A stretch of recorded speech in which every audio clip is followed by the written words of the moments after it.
to Business and Laundry. I am Bimbo Ogbuefi. Thank you for watching my video. In today's video, I'm talking about challenges faced in dry cleaning business. There are various challenges that we face regularly running this kind of business. Don't forget, we're talking about business and laundry. We talk about business parts and we also emphasize on laundry business.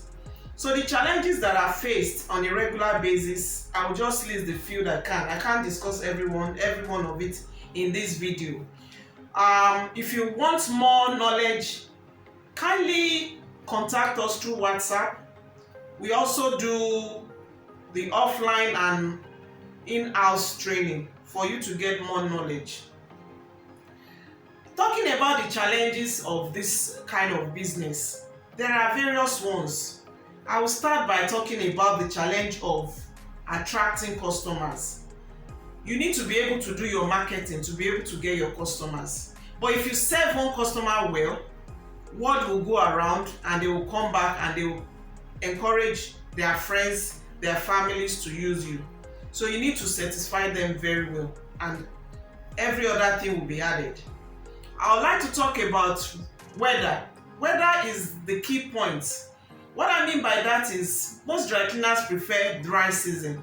I'm in Nigeria. For those of you that are outside Nigeria, you know what your weather is. But for us here, we prefer the dry season because especially those of us that are starting afresh or starting new, that we've not been able to afford to buy a tumble dryer, you will use your weather. The sun is very good, it dries your clothes quickly and all that. So rainy season is not what we pray for, let me say it that way. But if you have your dryer, you have nothing to worry about. So we face that kind of challenge. Another challenge is the issue of missing clothes. How do you handle missing clothes? This is what we face. But if you adopt a proper documentation and you have a process whereby when you collect your clothes from your customers till the end result of you returning it back to them, you have a documentation process. You tag your clothes very well, which is the labeling. You ensure that from the sorting to the washing to the drying to the pressing, the names are there, then you won't have issues. But another kind of missing item is when you wrongly put Mr. A's clothes into Mr. B's clothes. You would not know that that is the error you have made, except the customer kindly gets back to you and lets you know that you have given them a wrong clothes. And that is one of the other challenge, because in this particular scenario, you're probably going to be looking for let's say you give Mr. A's clothes to Mr. B. And Mr. B finds out that one of the items you gave to me is not mine. Definitely Mr. B's clothes is now missing. Sometimes you interchange it. You give A to B, you give B to A. So you have to be careful when it comes to covering clothes. So that is another challenge. I'll go on to talk about water. You need clean water supply if you're doing dry cleaning business. So people face this kind of challenge. So how do you ensure you have clean water supply? Before you even get a location, survey around the place, ensure you see the kind of water. But if you have water challenge, then I suggest you buy clean water, because for whites you cannot use brown water for whites, and it depends on your location. There are certain parts of Lagos, for instance, that they don't have clean water. So before you venture into this business, ensure you make that arrangement and you ensure that you get appropriate clean water for your business to thrive. Because if you're not washing white well, obviously customers will not bring white to you. Now you have the challenge of space. This one actually goes to people that are already growing. When you're already growing, the business is becoming bigger, you might need more room because you now want to have designated area for certain kind of department. Maybe your sorting department, your quality control department, your washing department, your pressing department, where you do your drying. So you might want to put everything in different compartments. So if you don't have big space, you might not be able to put that into action. So that could be another challenge that some of us in this line of business face. Another thing I want to talk about is equipment breakdown. Now, I did mention saving in one of our videos. If you don't have savings, it's going to be challenging because your equipment can break down anytime and you need people to come and technicians to come and have a look at them. If they cannot be repaired, then you have to buy a new one. So do you have something in place to cover up such? So be aware of that. I also want to talk about damages. What kind of damages? Sometimes you iron clothes, you burn customers' clothes. What policy have you put in place?